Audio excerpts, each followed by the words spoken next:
All right, look, I know I gave like 3 different options of what I would do in the last video, and this isn't any of them, but I need you to hear me out, okay? This is a really cool one that I want to talk about, and I only have time to make one video by the time Halloween gets here. And I think this one is actually kind of creepy. So that's why we're doing this, okay? Ransomware style games are really neat to see when they're done well, because it's a catch-22. It's awesome because it pretends to be ransomware so well, they did a really good job with the style, but that also means it's hard to tell if you actually downloaded a game or just straight up malware and you just destroyed your computer.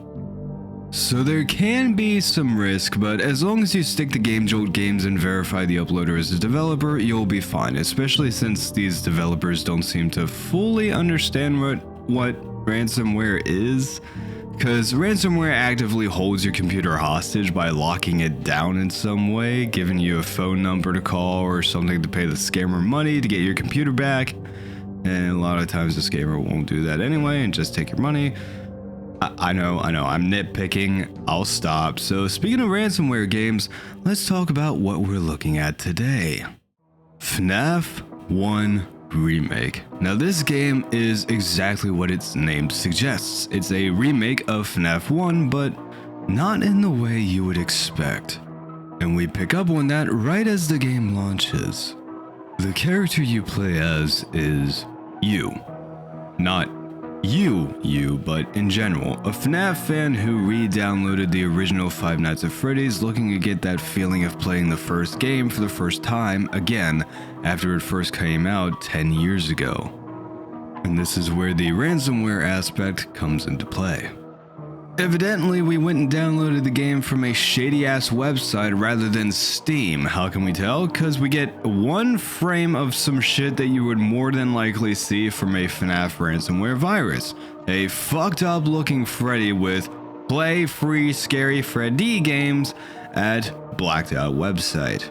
Ransomware style games are usually designed to give you a brief moment of, wait, is this actually the game or did I screw up? And then it's alright, you're in the game. And I think that one little frame does that well enough. But anyway, after that, the game opens with the standard warning, and then the game talks to you. So I guess we'll talk about the story first. Remember, in this story, we, the player, downloaded Five Nights at Freddy's again to get that nostalgia. The thing talking to us is the personification of the game that's identified as Buddy. Side note, we only learn that it's called Buddy in the extras menu after we beat the game. At no point during the story is that name ever revealed to us. I'm only saying this because another reviewer said the game refers to itself as Buddy throughout the playthrough. It does not. Buddy basically says that it will give you that feeling you're looking for by making the game better. It then takes control of the game window and tells you it has the ability to reach outside the confines of its programming and change the game to match what you're looking for, with the goal being to scare the player, to create the perfect game.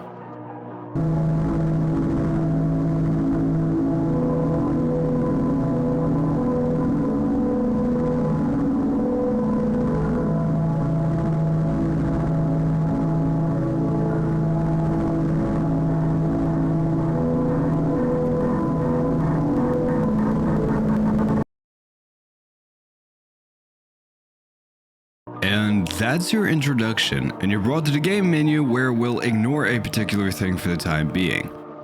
I'm not showing gameplay right now for the people who've never heard of this game before. I'm doing this for a reason. I promise I'm not just being lazy. As you complete night after night, Buddy gets more and more desperate for you to stay, asking if you're having fun and hoping that you'll keep playing even after you beat it. But before night 5 can end, seeing that it's not working, it's not scaring you, Buddy stops you, saying that it can't end this way, succumbing to the fear that you might not come back and play again because it wasn't scary enough. Buddy reveals himself, distorts, and puts himself in the game in a desperate attempt to make you stay and finally scare you. After you beat him, he gives up, lamenting that he was made to do one thing and he failed. He says he hopes we had a good time and apologizes, and the game shuts down.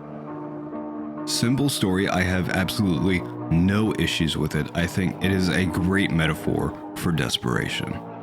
And throughout the gameplay, you'll probably notice there's a lot of pretty popular phrases that you'll hear whenever FNAF is discussed, like all in one place, I'll put you back together. There is no doubt in my mind that this was absolutely intentional for no other reason than to get you to say he said the thing and the other thing. Now, before we get into the gameplay, I want to give some extra attention to the atmosphere and aesthetics, because this game does something that I think only one other game has done so far, and this is where I will finally show the gameplay. I adore just about everything that's going on here. This is absolutely perfect for what the scenario is, and it captures the uncanny valley in every way. Returning viewers who have seen these two videos will remember me talking about this sort of twisting of things you recognize to give you an uncomfortable feeling. This does that, but a million times better. This is supposed to be the FNAF 1 that we recognize, but everything is just wrong, and it can easily make someone very uncomfortable. And that's something you get just from looking at the office by itself. It only goes up from here. The doors used to be solid steel doors offering a sense of safety. Now they're gates you could see through if the light was on. Instead of bright color that made it easy to see, now it's all black and white, and the cameras are grainy, damaged, and low quality. The small office now somehow feels even smaller, and that's all before you see our old friends taking what we're familiar with and twisting everything we know about it into a state that is extremely uncomfortable. Instead of kinda seeing all of them fairly well, we can only really see one of them, with the other two hidden in the shadows. Bonnie is very deformed with human teeth and arguably human eyes, towering in one camera and being uncomfortably close in another, and when we see him in the doorway, you can still barely see him, kind of tapping into that analog horror style with the lighting and such. Still using the darkness incredibly well despite it being black and white. Chica? I don't even know if words can properly describe it. Just look at this.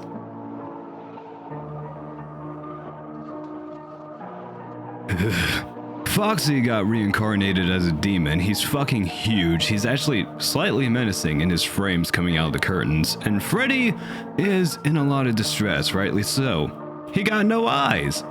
And Buddy looks like he's taken a page out of Mother's book from Oblitus Casa, also a good game, which I reviewed, and you can check out that video if you haven't already.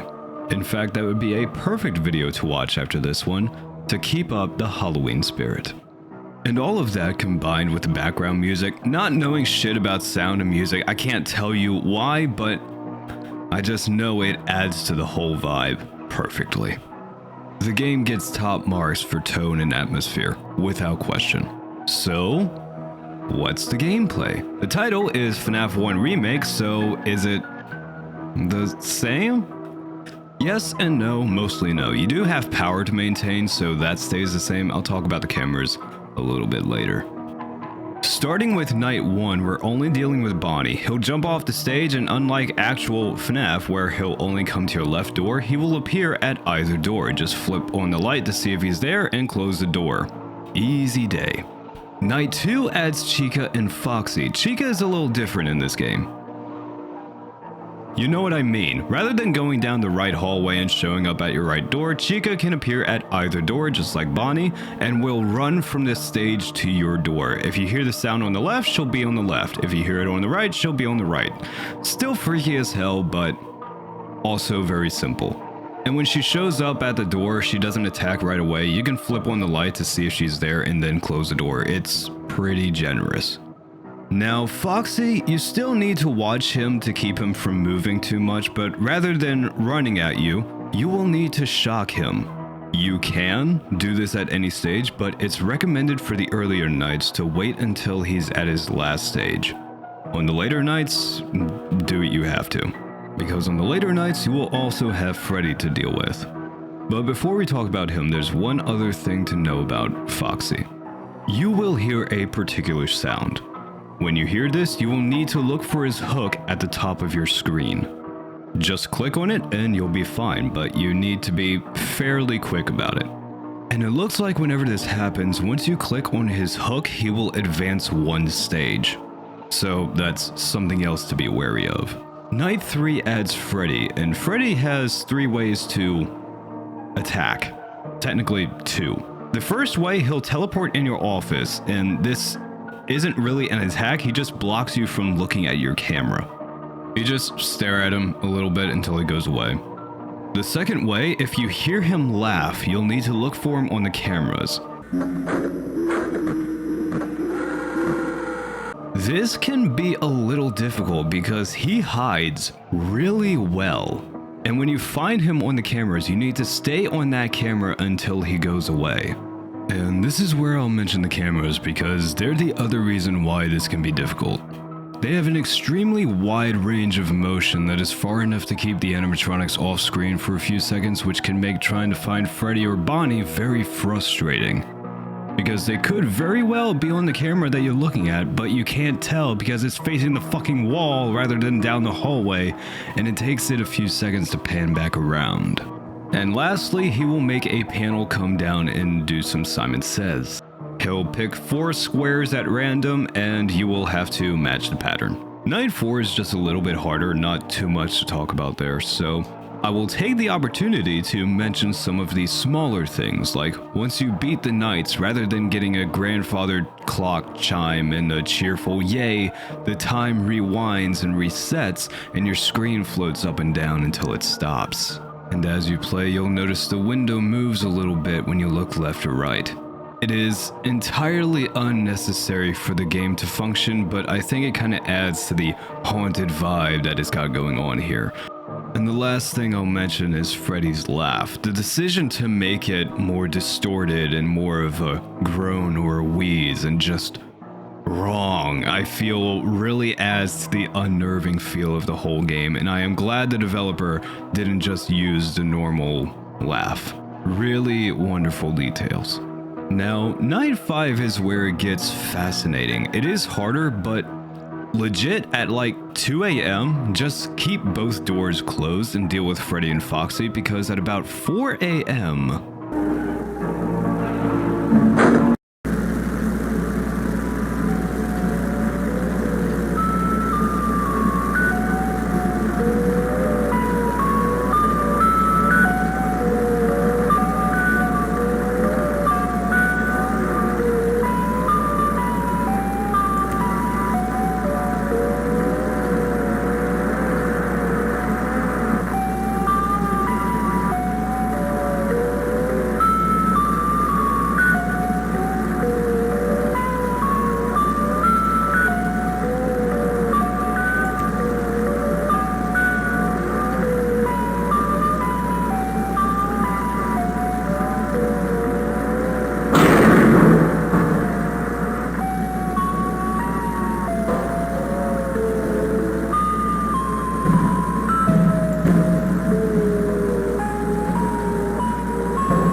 no, you don't choose to play Night 6, you will play Night 6, and you'll deal with Buddy.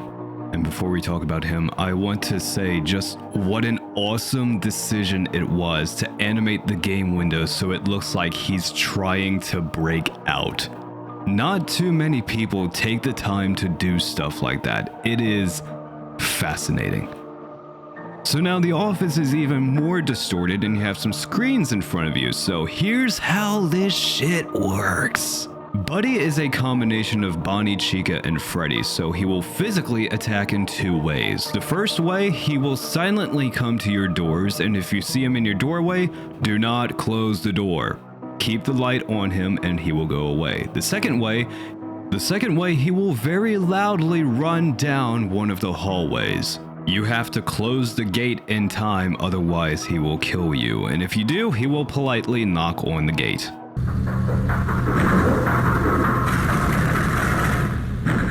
But don't worry, there's a little bit more to it than that. Periodically, he'll think you're having too much fun and try to infect your cameras with a virus. Just flip through until you find it and click the X on the window. Then, he'll get bored and want to watch TV, so he'll turn the TVs on. But you don't have time to watch TV, and there's nothing good on. You're working, goddammit, turn the fucking TVs off, buddy. And as an added bonus, the background music is even more unnerving, and it gets increasingly unnerving the closer you get to 6 a.m. Good shit. Is Night 6 hard? A little. I think it's reasonably difficult. Not impossible, just a little difficult. You have to block Buddy with the doors if he runs down the hallways, and it's directional sound, so it'll be easier with headphones. I played on speakers, so yeah, that didn't go so well. Now, one thing that I tend to do with any FNAF game is go mess with the INI file. For one, since these games don't really have a night selector, the INI file is my night selector to go play certain nights if there's something that I'm talking about that requires something extremely specific from a particular night. It doesn't happen often, but it does happen. And it also gives me a chance to see if the developer had the forethought to put in something to keep you from cheating, like with Post Shift 2. I know there are several people who will claim that all you have to do is edit the file and save and it'll unlock stuff, but I quite seriously have video evidence of that not fucking working, so I don't know what to tell you. So, what happens when you edit the file here?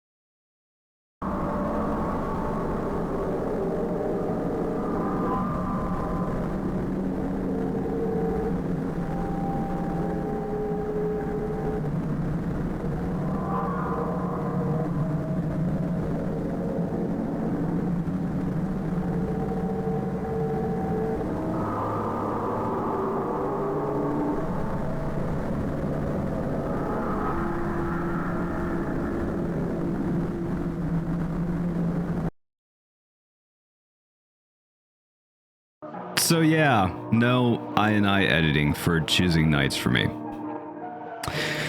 It's a shame, but hey, at least they thought about it, you know? Thankfully, I don't have to because the developer put a fucking night selector in the extras menu after you beat the game.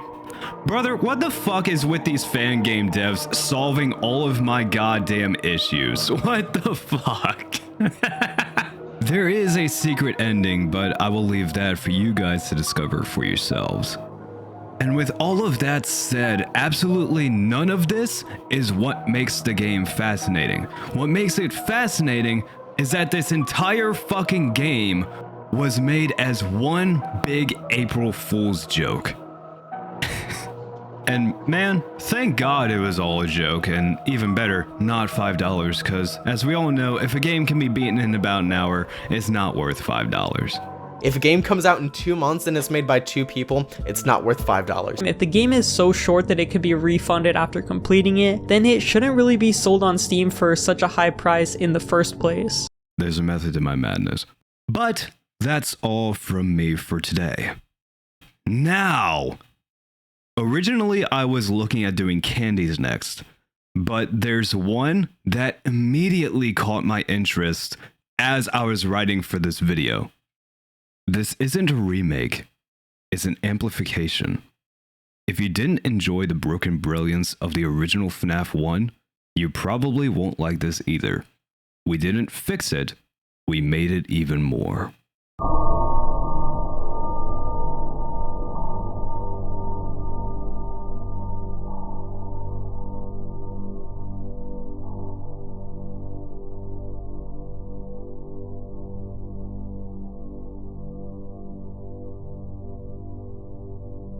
You have my attention.